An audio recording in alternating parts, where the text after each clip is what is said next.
Hello all, today we will bring to you an important message from Mr. Kraling's AP Biology class. The topic of our discussion is a rare flesh-eating disease called necrotizing fasciitis. Necrotizing fasciitis is an infection caused by a strain of A. streptococcus bacteria, which releases a protein that targets and breaks down muscle, fat, and skin tissue. Antibiotics can curb the infection, but the fatality rate can be as high as 70% in untreated cases. The strain of A. streptococcus bacteria emerged because of 4 mutations within 35 years of a single progenitor cell line, according to researchers led by James Musser at Houston Methodist Research Institute. Researchers traced the function of these mutations and concluded that the bacteria became more infectious or created a more powerful version of the toxic protein. The first mutation happened sometimes in the 1960s, and the last occurred sometimes in the early 1980s.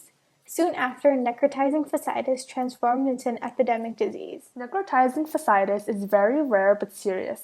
The risk of getting this infection is higher if you have a weak immune system, have chronic health problems such as diabetes or liver and kidney disease, have cuts in your skin including surgical wounds, recently had chickenpox or other viral infections that cause a rash, and use steroid medicines which can lower the body's resistance to infection.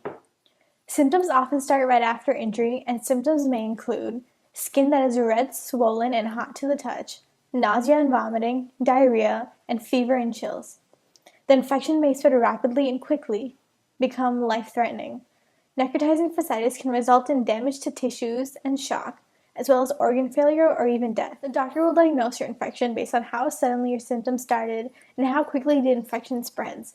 The infected tissue may be tested for bacteria. Other testing may include X-rays, MRI, or CT scan to look for injury to your organs or to the extent to which the infection has spread.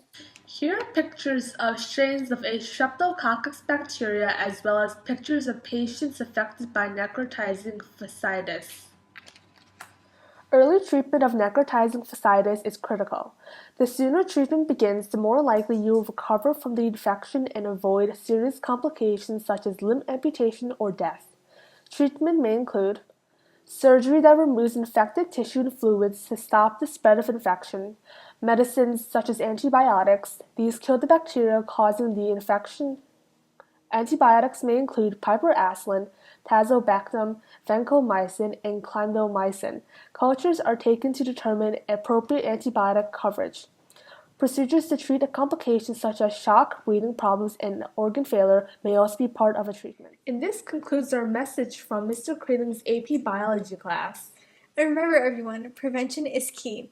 To prevent any kind of infection, always remember to wash your hands often with soap and water. And always keep cuts, scrapes, burns, sores, and bites clean. Thank you. And have a nice day.